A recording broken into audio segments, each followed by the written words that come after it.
So Thursday night was the annual State of the Union address, where both houses of Congress, along with the cabinet members, the Supreme Court, and major military and diplomatic figures, convene in the U.S. Capitol to listen to the president basically give a rundown of how the country's doing and how great they are at being president. Yeah. It's generally pretty unremarkable if you've already been paying attention to that kind of thing. But in this case, it was made slightly more intriguing by the fact that this is Biden's last State of the Union address before the 2024 election, and he would have to talk for an hour straight, uninterrupted, at a time when his ability to do that is something a lot of people are a little bit skeptical about. Yeah, it looks like they gave Joe Biden the secret president drugs, because he did manage to pull it off without glitching out and mumbling a bunch of low-energy gibberish. I will say, though, I listened to it on the radio, and not having the visual of watching it, it was a little bit harder, but I got to applaud him for making his way through it. He had the energy because they gave him the drugs.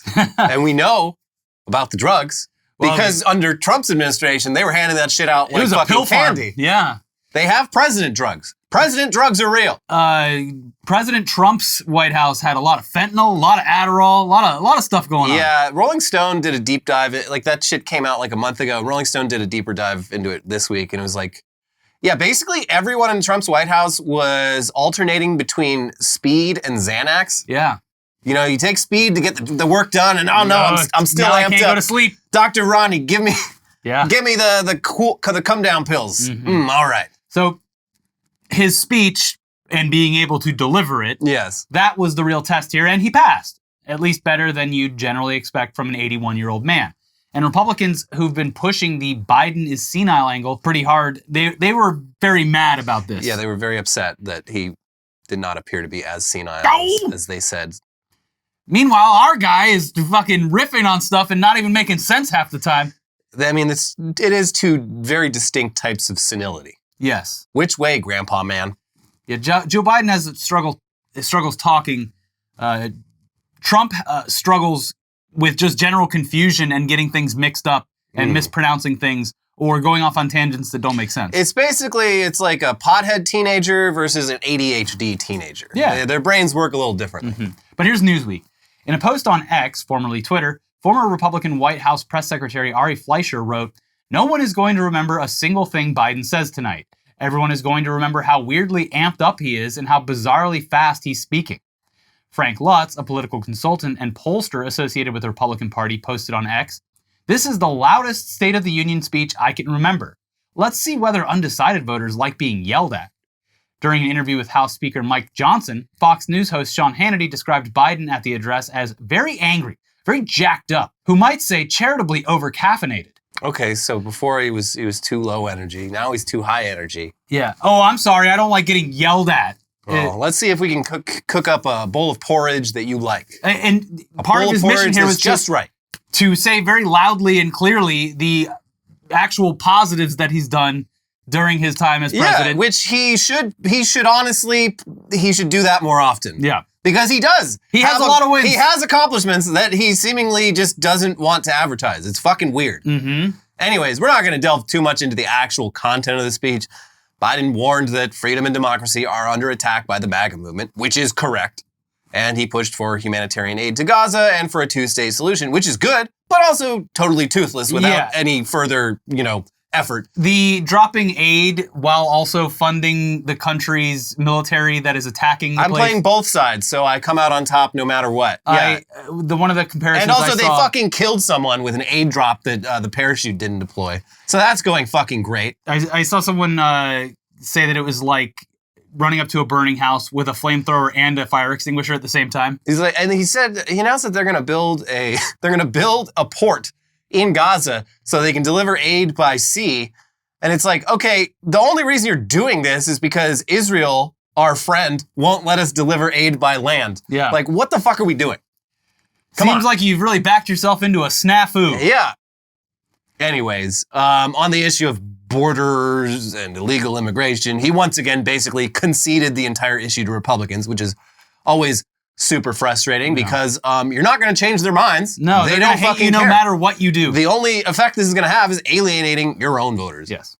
There's lots more in there, but no real surprises. You get it. If you want to look it up, you can watch it. But as is often the case, the real highlight of the State of the Union is not the speech itself, but the rebuttal from the other party. This is often an opportunity to showcase some up-and-coming talent in the party who don't yet have national recognition, but could play a much bigger role in years to come. And at this point, we hope that she does. And this year, the Republicans went with millennial Alabama Senator Katie Britt. And her speech, it really made some waves, though maybe not in the way she or her party would have liked. And we're not going to explain further, just take a look at this. Good evening, America. My name is Katie Britt. One thing was quite clear, though. President Biden just doesn't get it. He's out of touch. Under his administration, families are worse off, our communities are less safe, and our country is less secure. To think about what the American dream can do across just one generation, in just one lifetime, it's truly breathtaking. But right now, the American dream has turned into a nightmare. Our families are hurting.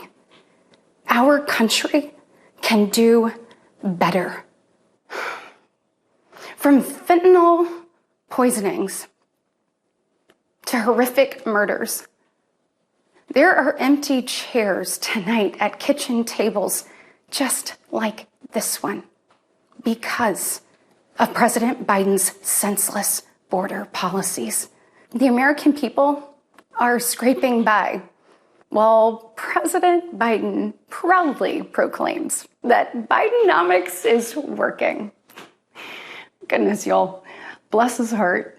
Meanwhile, the Chinese Communist Party is undercutting America's workers. China is buying up our farmland, spying on our military installations, and spreading propaganda through the likes of TikTok. You see, the CCP knows that if it conquers the minds of our next generation, it conquers America. Okay, so, woo! In terms of content, much like the State of the Union, it's exactly what you would expect if you've already been paying attention. Now, the delivery, on the other hand, woo! It is hard to find the words to describe what is going on here, but thankfully, Senator Katie Britt's team sent out a memo before her speech with some helpful ideas. Here's the New York Times. She came off like America's mom. She gets it, the document helpfully suggested.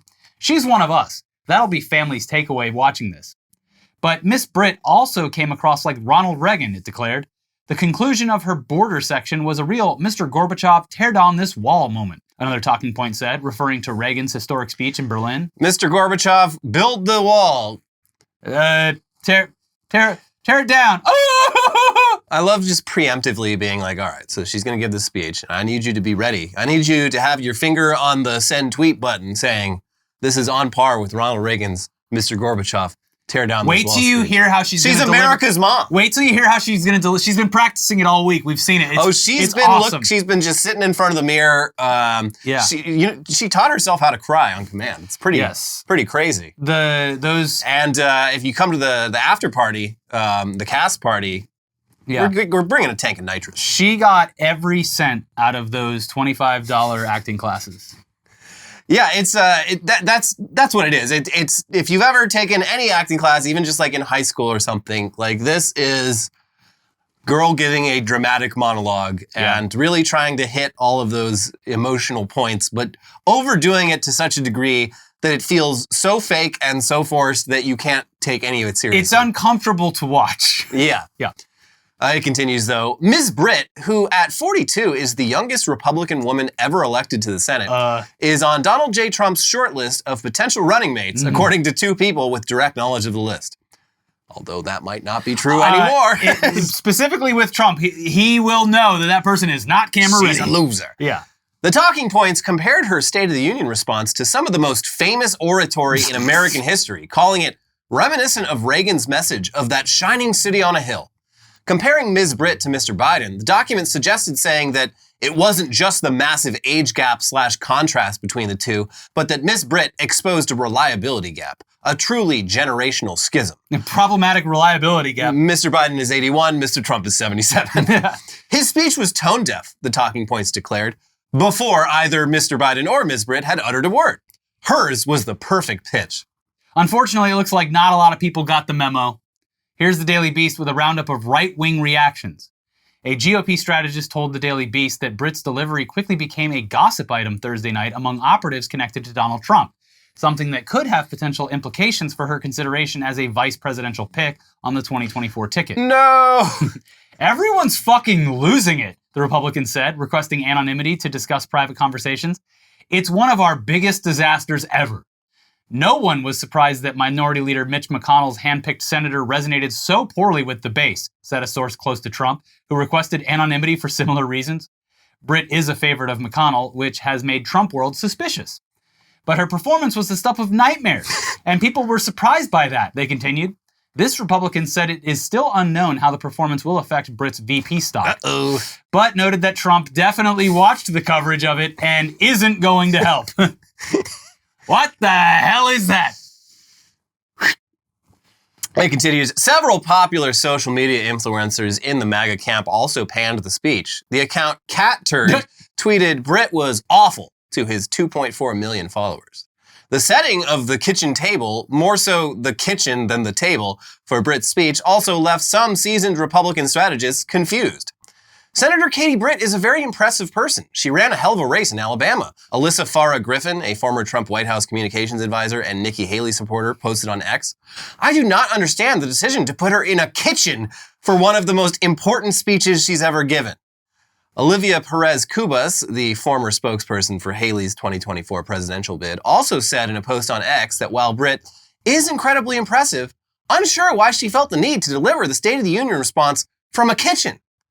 Allie Beth Stuckey, a conservative commentator, posted on X Friday morning that Britt had genuine appeal in coming across like the moms at the school drop-off and praised the kitchen setting. But the delivery was parody level terrible, and I promise that didn't sway any of those suburban moms we're trying to reach, Stuckey wrote. Yeah. I love the almost nearly coming to the realization there. Like, why did they put this strong Republican woman in the kitchen? Why would Republicans want a female Republican representative to be doing this from her kitchen? That gives off the idea that she's just some sort of housewife who belongs in such a kitchen. That's strange. Very subversive. Why would they do that? Yeah. So no, you were supposed to say that she's the gender-swapped reincarnated Ronald Reagan. That you didn't get the memo, and now everyone's all trying to juggle their responses. You blew it. Yeah. Come on, what are you doing? You were supposed to say nice things about her so that Trump would pick her as his running mate and make her the next vice president. Now Trump thinks she's a big loser. No. Oh, no. No. But oh well, there's still plenty of youthful up-and-coming talent in the backbenches of the Republican Party. For example, there's this young charismatic MAGA Republican out of New York City who's a gay immigrant and already has tons of young fans. His name? George Santos. Oh, I think I've heard of George Santos. And he's running for Congress, baby. Oh, I'm getting weird deja vu. Oh, you've already heard of him? Yeah. Oh, he was already elected to Congress and then was expelled after less than a year? Yeah. Well, he's back, baby. And second time's a charm. Well, technically it's, third time's a charm since he unsuccessfully ran for Congress in 2020 before winning in 2022. But this time it's different. He's playing for keeps. Yeah. Yeah. 3 strikes, you're in. Uh-huh. That cameo money dried up real quick. Mm-hmm. So, yeah, the announcement came after Santos appeared in the audience at the State of the Union, which got people wondering who the hell invited him back to his old workplace just 3 months after getting fired.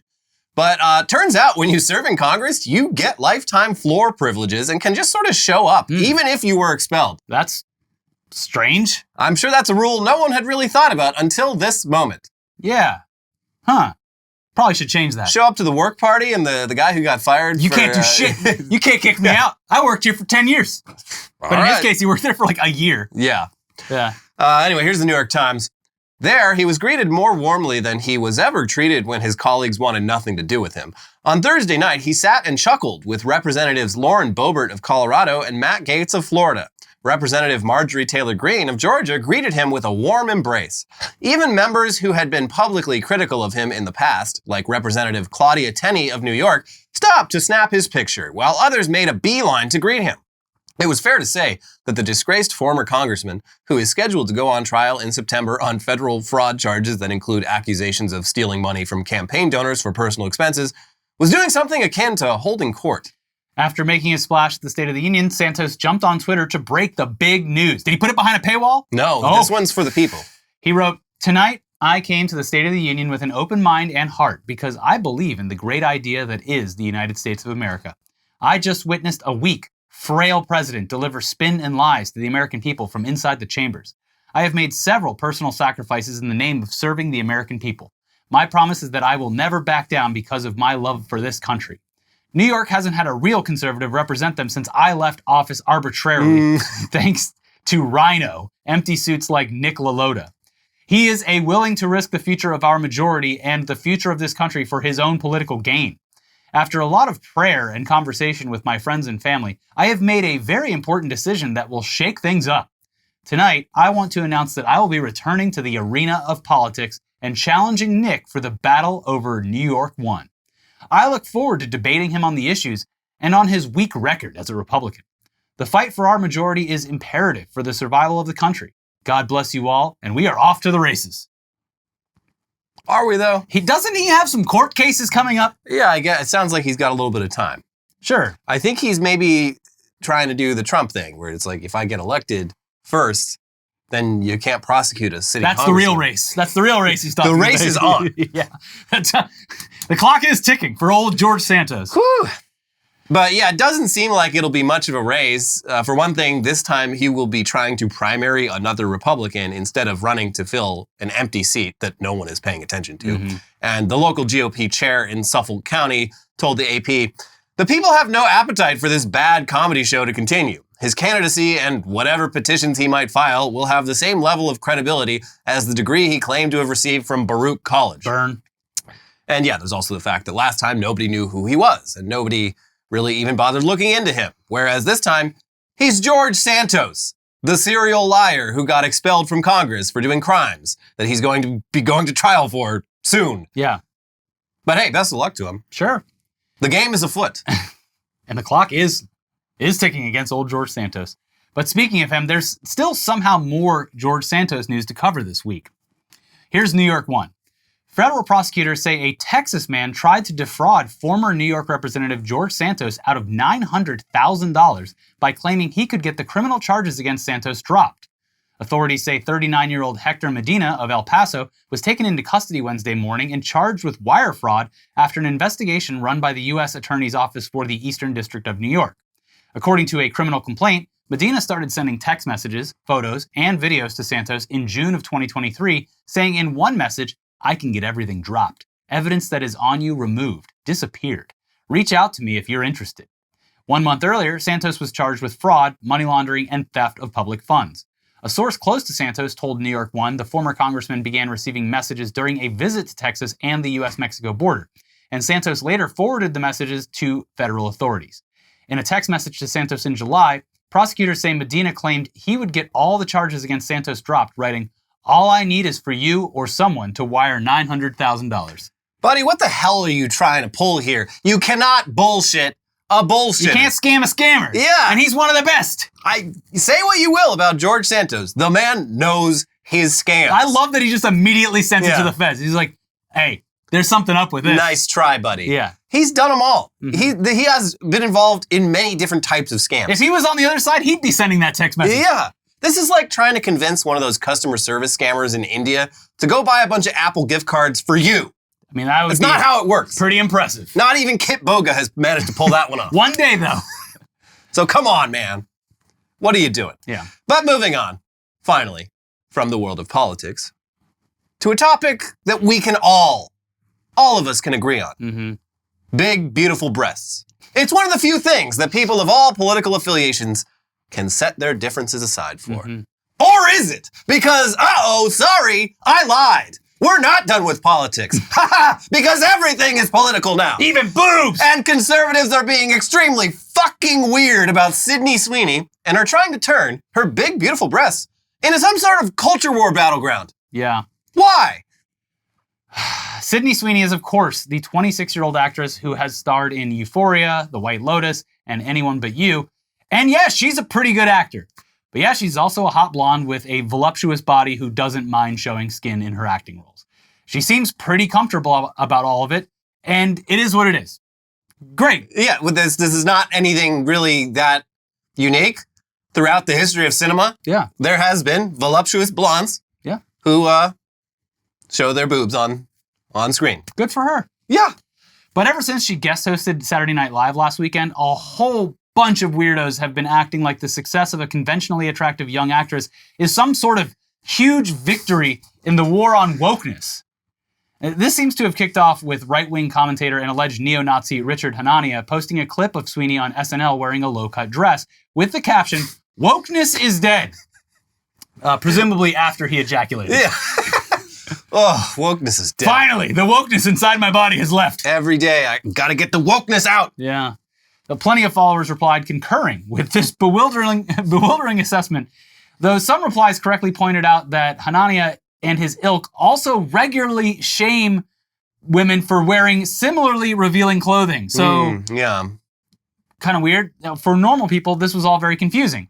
Liberals hating hot women with big jugs is something you weirdos just made up out of nowhere. Yeah, it's not a thing. Sorry. We're a big fan of them over on this side, too. Yes. But yeah, from there it got even weirder with an op-ed published in Canada's National Post titled, "Wokeness is no match for Sydney Sweeney's undeniable beauty." With the subheadline, "We've been pressured into pretending everyone is beautiful, except for those who actually are." What the fuck are you talking about? What is going on? People are altering reality in ways... This is the ultimate straw man. Yeah. Well, that's because they believe in all these straw men things. Oh, I bet you're so triggered by those big voluptuous breasts. Yeah. Oh, you are so triggered. You hate it. That's because you hate when people are hot. Yeah, they believe everything. You want everyone to be ugly. The extreme, right-wing members of the party, they just believe everything that they say. They're like, oh my God, now I can't drink Bud Light because I'll turn gay or something. I mean, that one at least there was some, you could kind of make sense of it. Because, they hate trans people. Yeah. And Bud Light apparently doesn't hate trans people. So they got mad about this. But they're just pulling this out of thin air. They're like, hey, you see Sydney Sweeney on SNL, you're like, wow. Wolf eyes, tongue rolls out on the table. And then your second thought is, God, liberals must hate this.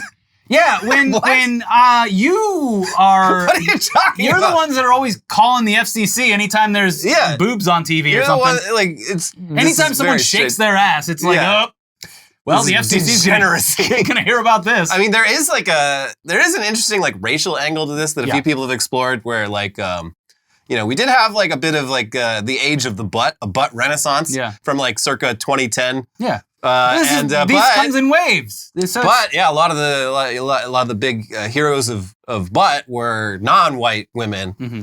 And so they're reclaiming this now. They're reclaiming the beauty standards, is what you're saying. I guess, but also it's Sydney Sweeney's one person. Yeah.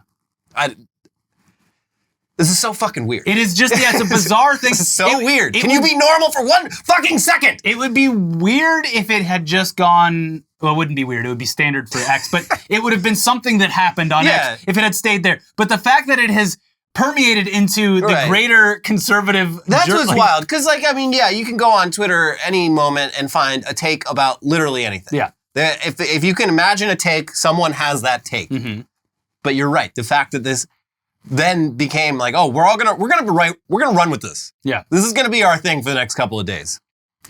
So I guess we gotta read this fucking article, or at least sections of it. Yeah. So here we go. We've spent years being chastised for desiring or admiring beauty. What? Because beauty is rare and exclusionary, and to exclude is to hate. Or so we've been scolded to accept by today's diversity, equity, and inclusion fanatics. Wow. We aren't supposed to admire Sweeney's beauty, but we've done it anyways. The times they are a-changin', aren't they? Recall the words of unrepentant thought criminal Jordan Peterson on the plus-size model that graced the cover of Sports Illustrated 2 years back. Sorry, not beautiful, and no amount of authoritarian tolerance is going to change that. To this day, the man is partly facing censure from his professional regulator over these words. That is not what they're mad at him about. It's many other things. That was just one of many weird things also, that he posted. To point out, in this entire thing, what they're doing is replacing the word boobs with beauty. Yeah. You can't even admire a woman's beauty without seeing someone getting mad at you. It literally reads like that. I think this was written by a woman, too, which is like fucking crazy. Yeah, so... We've all been pressured into pretending that we are bad people if we aren't attracted to every influencer wannabe who is unattractive by any reasonable standard of beauty. Everyone wins, and everyone must be regarded as beautiful, except, of course, the people who actually are. This is so confusing and infuriating. Like what are you talking? You can't even say someone's beautiful anymore. Again, this is a straw man. Like, where is this coming from? These are years, demons they've invented in their own brains. Yeah, you know, you used to be able to say, "Hey, she's got a great set of cans." That's Sydney Sweeney, but you can't do that anymore because of woke. People want to look at beauty on TV and in art generally, but we're being starved of it. I can't believe a woman wrote this because it really reads like someone wants to drink from those milkers. I haven't seen a hot person on TV in years. I am thirsty. I'm looking at this beauty and I can't stop being thirsty and hungry. Oh, okay. But we're being starved of it because attractiveness is deemed immoral. As such, beauty is now political. For this, we can thank the tyrannical, woke, and ironically minority vanguard that has for years coerced our culture into pretending that unbeautiful things are beautiful. We are all starting to envisage the death of woke. We're seeing it everywhere, including in the breasts of young, beautiful women. Wow, they just really said it at the end there. When I stare into Sydney Sweeney's young, beautiful breasts, oh, it makes me so happy. Not my penis, my brain, because I know that woke is dying. They are hypnotizing. And she's beautiful. Everyone fucking agrees on that. Yeah. This is not a culture war issue. What and she's not the only beautiful person in Hollywood or elsewhere. She's not even the only busty blonde. Even if we're narrowing it down to that. Yeah. That is a common, that's a common trope you see in leading actresses and models and whatnot. What the fuck are you talking about? This is insane. You're being so weird. Yeah. It's great though. It's funny that all these people are literally just like, it's like we described the other day. This woman writer, presumably, looks at Sydney Sweeney and just sees like a baked ham. It's like it does that thing where it changes the image where it's like, oh God. Ooga. Yeah, and it's like, God, there's so much to this to unpack. I'd say first of all, Sydney Sweeney is sexual and body positive in a way that everyone likes, and in a way that's modern, and she's arguably objectified, but she is choosing to be objectified in that way, and that's very different than whatever the fuck this is. Yeah, where not only are you just focusing on her body in this way that completely ignores her as a person, but you're attaching all of this other fucking shit to it. Yeah. It's weird. Yes, you're dragging this person into a culture war they want nothing to do with. And also there is that slight tinge of it, by proxy, her being one of their people because of her mom's MAGA party or whatever. There was a video of her mom's birthday party, and there was one or two people wearing MAGA hats at the party. They were like, all right, she's one of us. Okay. And she's got those big honkers. So. Also, most of the time when women get naked, you call them sluts. Which is That's it? what I'm saying. Which is it? You Pick can't one. call the FCC on the Super Bowl. Yeah. And then write a fucking essay about how wonderful it is that Sydney Sweeney's showing her boobs on SNL. Yeah, she literally gets naked in many of her projects, and if a woman gets naked on OnlyFans, like she's a It's slut. the end of the world. And she's spreading degeneracy and destroying Western civilization. Oh, these people would fucking hate Euphoria. I mean, Euphoria is a fucking weird show. I have no Very interest. well acted. I have no interest in watching it. It's a harrowing experience. It's like watching, like Kids or something. Like the movie Kids. Or like Gummo or something. It's like a fascinating in a like really fucked up weird way. Yeah. I mean, I know a lot of people like it. It just is a wonderful soundtrack. Does not appeal to me Unbelievable. at all. Hunter Schafer is fantastic in it. Yeah. So, okay, again, politics aside, can everyone please stop being so fucking weird? My God. But more to the point, again, what are you talking about? Who are these liberals who are forcing you to call ugly people hot and stopping you from ever seeing anyone who's conventionally attractive? No, you're not allowed to look at that. Close your eyes. Yeah, what they're thinking is... You call her ugly and you call her hot. What they're, I assume, are thinking is that you can't go up to a chick with big knockers and say hubba hubba anymore. Yeah. Because of the woke. Yeah. It's like, yeah, no, that has... Yes. People don't want you fucking... You can't do that, and you can't walk drooling all over You can't people. walk up to like an overweight woman in public and call her a big fat slob. Yeah. Because of woke. Yeah, and they just desperately want to do that. They want to be mean to fat people, and they want to go hubba hubba. And it's like, again, we covered this 2 years ago when it happened, but like the Jordan Peterson, like Sports Illustrated thing, it's like, you don't think that Sports Illustrated, a brand that was like on its last legs now and is now fucking dead, was trying anything they could to stay relevant and decided that by featuring a plus size model on their cover, they would at least get people talking? Yeah. Did that occur to you? They're not saying everyone has to think this person's hot. Also, although a lot of people do. Yeah, and when it comes down to it, despite how, obviously it is consumed, it is the swimsuit issue showing off clothing that a lot of people in this country fit that size and demographic. Yeah, they're trying to sell bathing suits. Yes. I don't know if you've looked around. This is a fat fucking country. It's literally in the 90s, it was just like, hey, you want some legal porno? Yeah. And back in the 90s, like, it was cool to be like, hey, you should go in the bathroom and throw up. You're looking a little... Yeah, things were legitimately... It was bad. Yes. It is objectively better to be a young woman today for your mental health. Still bad, but Still not great, but a lot less reasons to have a fucking eating disorder in 2024 than in the 90s. Instagram exists. We've seen the damage it causes. It's not easy. It's not easy out there. It's not... No. It's still a problem, but like... Being nicer to people is generally going to help things. Yeah. And not writing weird fucking articles like this. Please be normal. Yeah. God. They've really lost the plot. And yeah, as one user on Twitter put it in a quote retweet of that original Richard Hanania "Wokeness is Dead" tweet, motherfuckers have been shadowboxing with a concept they can't even define. I can't even remotely tell what this tweet actually means. And yeah, even after that National Post article, an entire fucking article about this explaining what the fuck they mean, I still can't even remotely tell what you actually mean. I don't know. They remember like the 80s as an action movie montage of gigantic breasts. And boobs are trad. Butts are woke. That's why me and my husband go out to the Hooters every weekend. That's right. For family dinner after church. After church, we go to... Those wings are just so good. Yeah. Mm-hmm. Anyways, no sponsor today. Probably for the best. Probably for the best. Yeah, you're the sponsor. Yeah. Click the... If you enjoy breast-related content, this is the place. All your boob news right here. I mean, we used to do boob news back at Machinima because, it's that was a different time. Yeah. And I blame Kale Anonymous for all of that. I take no blame for any of that content. I was merely, I was just an editor. I did not make production decisions.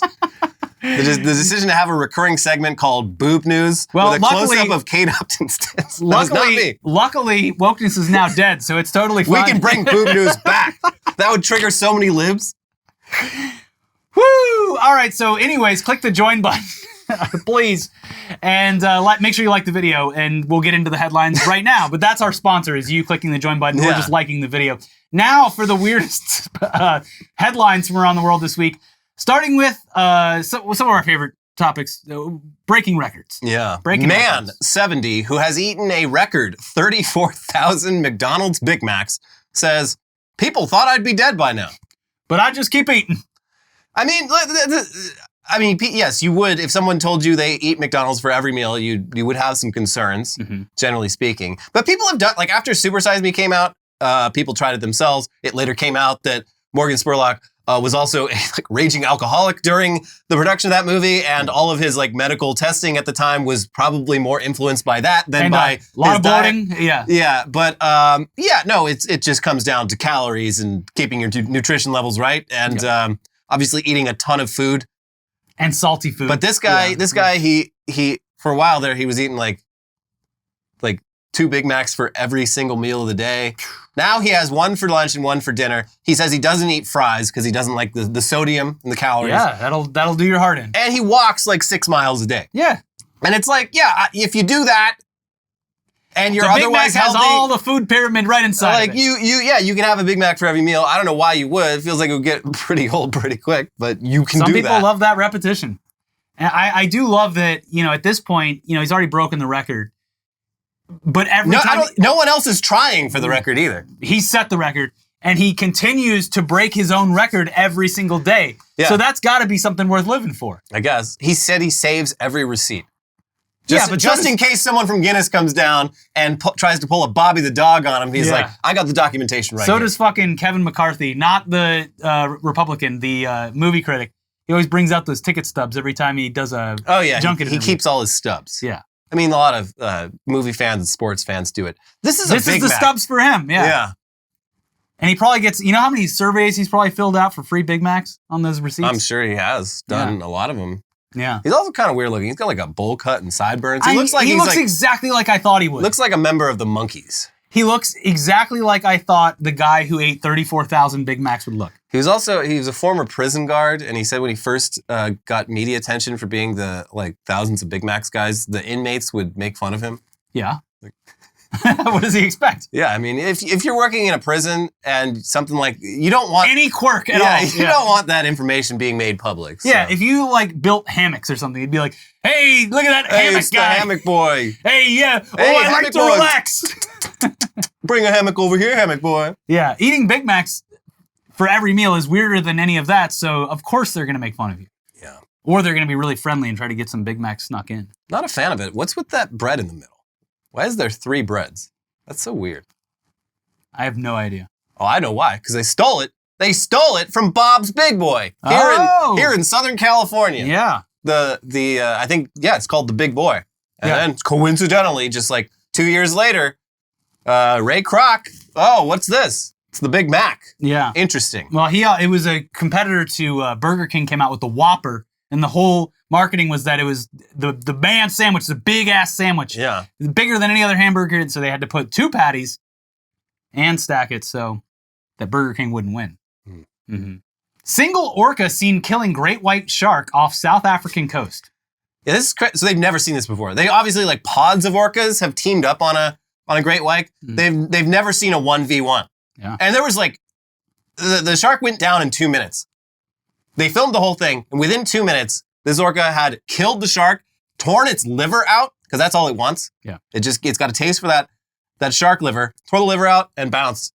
And then just every seagull in South Africa came to feast on the corpse. But that's crazy. Yeah. The great white shark, the apex predator of the sea, is no match for Shamu. Yeah. They are, everything they do. Shamu's still alive? I'm sure there's been many Shamus. Okay. But the shit they were doing to boats in the Mediterranean, they've been going easy on us. Yeah. That was testing. I think that's why they killed this shark. Just to remind you guys, we are capable of so much more. Yeah. We did this to a great white. Imagine what we do to you. We're worldwide now. The ocean's heating up. We can go everywhere. Yeah. Yeah, they got shooters in every ocean. Yeah, they do. The Philadelphia Phillies are scrapping $1 hot dog nights following unruly fan behavior. Can't have anything nice. And I guess what happened is, when a hot dog is just $1, people are like, well, I'll just give me 10 hot dogs and I'll eat 3 of them and the rest I'll just use to throw at people and shit like that. Literally the Simpsons free pretzel night. And here come the pretzels. And I guess, they've been doing this thing once a year for years, but this last one, it was just There was hot dogs all over the field. Like players were slipping in them. They're just like, all right, guys. That's it. You want to pay full price for these hot dogs? They're $11 again. How do you like that? $11 for a fucking hot dog. Whitey Ford on the field just begging for some kind of normalcy. That's a great gag because they cut away and they cut back and he's just fully on the ground. I imagine that I always call it on accident the Philly Freak, which I don't think it likes. The Fanatic. It's the Fanatic. But I imagine that was out on the field trying to get people to stop. I literally, my friend who's from Philadelphia sent me like, it was a screenshot of someone's dad because they're all such insane sports fans in Philly. Yeah. Where is it? Oh, yeah. You see the shit the Phillies are pulling? No more dollar dog night. What's next? Lay off the Fanatic? It's an institution. That's the last time I go to a Phillies game. But yeah, I mean, $1 hot dogs. You can't have that. But it's also just like this. It's the funniest promotion. When Machinima was still a thing, they brought the whole company to Dodger Stadium because there is an all-you-can-eat section at Dodger Stadium where you can have as many hot dogs and nachos as you want. And that sounds great until you realize there are pretty hard limits on how much of those things you can have if you are a normal, like, healthy adult. Does this look like a man who had all he could eat? I think multiple Machinima employees like threw up or got like visibly ill. Just they don't do that anymore. They don't do the all you can eat section anymore. Oh, they don't? No. I mean, it was not cool. It's also in the worst section of the field. You got no depth perception. You're in the outfield. Yeah. But I saw a guy get arrested for peeing off the top of that concourse there. Damn. It was wild. I couldn't believe what was happening. People get way too fucking drunk at sports games. They do. Yeah. It's a lot of money too. Yeah. Unless, my little secret, they got a soju booth at Dodger Stadium. They sell one of those little half-liter bottles of soju for like $9. They just pour the entire fucking thing in a glass of ice. There you go. You have 2 of those, you're fucking good to go. Also, you can bring in your own food, so that's nice. Oh. Yeah. RFK Jr. dodges Jeffrey Epstein question by boasting of other famous sex offender friends. Yeah, he was like, he's like, let me go down a list of all the weirdos I know. Listen, I didn't know with Jeffrey, but I've had a lot of friends. Harvey Weinstein, we used to hang out all the time. Bill Cosby used to come over to my house, all the time. I've known a lot of sex offenders. What can I say? The best quote I saw about this was, wow, never seen a Kennedy assassinate himself before. Listen, man, when you're as cool and famous as me, you meet a lot of sex offenders. Yeah. They seem cool at first. It's such a funny, like, bizarre, probably off-the-cuff thing for him to just be like, well, I know a lot of people who have done some really terrible things. Some of them are my own family members. Yeah. We're a bunch of freaks up here at High on Sport. Missouri bill makes teachers sex offenders if they accept trans kids' pronouns.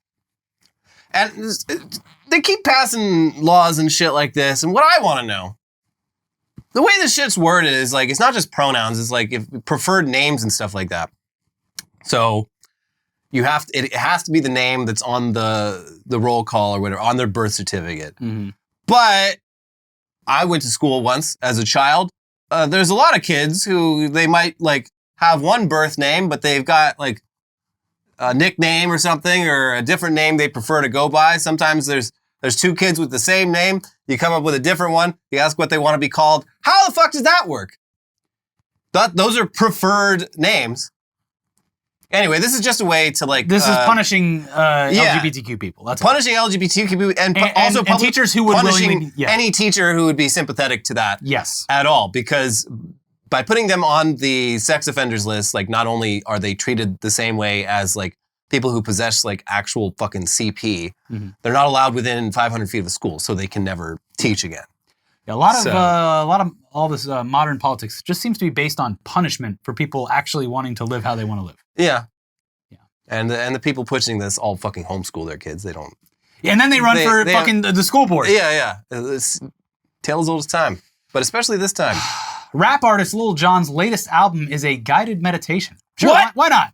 What? Hey, you trying to meditate? Okay, breathe in deep.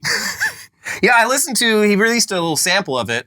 I had never heard his speaking voice. It is quite soothing. Yeah. He has a normal, soothing speaking voice, and it's, it sounds like a good guided meditation thing. They interviewed him on NPR, and he's like, working in the music business is stressful. I'm getting a little older. I can't party hard like I used to. So, I got into meditation and, I got really into it. So I wanted to share my own contribution. I went to so many, concerts and raves where my music was playing and people were listening. They really turned the club up. And I thought, if they're going to listen to that, I should at least give them some guided meditations to enjoy. And he said, like, sometimes you do need to turn down. Yeah. Turn down for your own mental health. Turn down for your own mental health. Yeah. This is like it's not like it, but it's, I run to the Andre flute album. I listened to that once and I did not like it. It is great just like running through the city and having a mixture of sounds. To the point where at one point I was listening to it so much, not so much in the past couple of weeks, but like right when it came out that I could like start whistling the flute parts when they would come up. I mean, when I heard that he was I won't go see it live. I don't think it would be very interesting when to see I heard live. he was doing that, I was like, oh, that's cool. I'm excited. And then it came out and it's just like, it's the guy with the flute. Yeah, like they're not really songs. It just sounds like he was just sitting in his studio, kind of just recording whatever came to mind. Yeah, no, it's like all right, release it. I listen to it the same way as I listen to like the lo-fi study playlists and stuff, where it's just like, that's on, it's drowning out some static in my brain, and that's good. And good for him for just doing something. Yeah. After, almost 20 years, bit disappointing. Would have liked something, maybe just anything else, but sure. Look, Outcast was what it was. It was a moment in time. And some artists should, kind of look at that as inspiration. Uh-huh. They shouldn't keep going. Yeah. Or maybe they should just play the hits. Or just play the flute. Balls Out Bowling is back, where nudity is required. I feel like on the scale of sports that you can do naked, this is the least harmful. I don't know. It seems dangerous. Like, I don't know. I just picture you're throwing the ball and like you slip and you land on your tailbone. Are you always slipping? No. See? I don't know. Do you think you're more slippery when you're naked? Yeah. Yeah, you're sweating because you're nervous about the nudity. This is funny because I would assume that despite being naked, you have to wear the bowling shoes. Right? Yeah, I'm sorry. The rules are rules. It's slippery. This is a safety concern. Bowling shoes are the funniest fucking scam in the world that like has persisted. Like, no, you absolutely cannot wear those like normal fucking like Nikes. You cannot. It's dangerous. You have to wear these shoes that have been worn by the entire clown shoes. The entire community has worn these shoes. Yeah, it's great. You know how many fucking feet have been in here and they look ridiculous. Like, I'll just give you the $10 and we'll call it a day. Like, do we have to do this shoe exchange song and dance? Yeah, I think it has to be from a time when everyone was wearing shoes that could scuff the floors. And that just hasn't been a thing for like 30 years. Like no one's coming on their lunch break down at the fucking office. Yeah, they're not wearing their their boots their loafers. Or their loafers. Yeah. But it's like one of those things. It's like even if like the airlines found a way to like save a bunch of money on fuel or whatever, they're still going to charge you for the bags. Yeah. Once it's happening, it's not going to stop. Yeah. So the bowling shoes are just they're a relic where it's just like you have to do it. It's just that's just how things are done. I'd love to be the first bowling alley manager who came up with that. You're never going to believe what I've done. I just doubled our income. Yeah, and get a look at these things. They're hideous. Yep. I'm going to make everyone wear them, especially the naked people. You're going to humiliate them. Yeah. But yeah, cool. Naked bowling. Love it. Taffer's Tavern location in Massachusetts, named after bar rescue host, has permanently closed. Shut it down. Shut it down! I did not know he had his own chain of restaurants, and it's wild that he would do that because this is the risk. Yeah. You're John Taffer, the man known for going around the country for a decade. Rescuing businesses. Going into businesses, bars that are fucking up and telling them what to change so that they don't go out of business. You start your own chain of bars, and after just 1 year in operation, one of them closes down. Yeah, well, also, like, I forget what the actual percentage is, but it's a very high percentage of those bars actually do end up going out of business shortly after. I found years ago some weirdo on the internet made like a spreadsheet of like every episode of Bar Rescue, and then another one of like every episode of Hell's Kitchen. And the success rate, I mean, generally... not Hell's Kitchen. Not Restaurant Impossible. The Gordon Kitchen Nightmares. Kitchen Nightmares, yeah. But I mean, if someone's bad at running their business, a couple days with John Taffer or Gordon Ramsay is probably not gonna turn the ship around. It is probably a deeper fundamental issue with them and their management style. Were you with me when we went to the steampunk bar in Austin that had been flipped by him? That was weird because they had remodeled like the entryway to be this weird steampunk thing, and then the rest of the restaurant was like still the same aesthetic, and it just didn't. Specifically, I remember the funniest thing was they absolutely did not touch the bathrooms because the urinal was like built out of wood and epoxy. It was disgusting. And also a very strange place. Yeah, the owner was getting shit-faced. Yeah. Which I believe was a problem in the episode as well. So didn't learn from that either. But yeah, for Taffer, it's just like I'm gonna parlay my new fame as a TV host into a chain of restaurants, and he probably has very little. No, it's a franchise thing. Yeah. But still, like you wouldn't want to risk that. This for looks him, bad. He's gonna risk it, baby. He should have done a bar rescue on his own restaurant. That would be a great season opener for whatever the next season is. Yeah. He just yells at himself in a mirror. You're fucking this. We need butt tunnels. Yeah. Ooh. Everyone rubs their butts together. People need to squeeze through. They need space to squeeze, but not too much space. Yeah. Need to rub those butts. All right, I've got the local newspaper from Canada's biggest conservative outlet. They're saying that boobs are back on the menu. He would. He is. His politics fucking suck. Yeah, He's his always politics on are bad. He's also like he got his start as like a straight up narc. Yeah. At Barney's Beanery. At Barney's Beanery, historic Barney's Beanery in West Hollywood. Yeah. He fucking told on everyone. Yeah. Him and Mr. Wonderful. I mean, obviously they're fucking. Of course they would be conservatives, but no surprise. The shit that they say is fucking bonkers on a daily basis. And Mike Rowe. Yeah. There's a great Behind the Bastards or something like that. Yeah, no, he's like, he hates OSHA. Yeah. And he hates unions. Hates college. Hates college. Fucking hates college. Yeah. It's very weird, especially since you are an opera singer who became a voiceover artist and TV host. Yes. What are you trying to do? Tire falls off United plane after takeoff from SFO. Damages cars and parking lot. The video is wild. And those tires are gigantic. Yeah, they're huge. You see the damage that was done? Yeah. And it's like, what is happening? This was a Boeing 777. What is happening to the planes in this country? Like it's still very, very safe to fly, but there's been some incidents lately that make me question the safety of it because the doors are flying off. Well, so that's the thing is it's like with capitalism, you kind of have to squeeze every penny you can.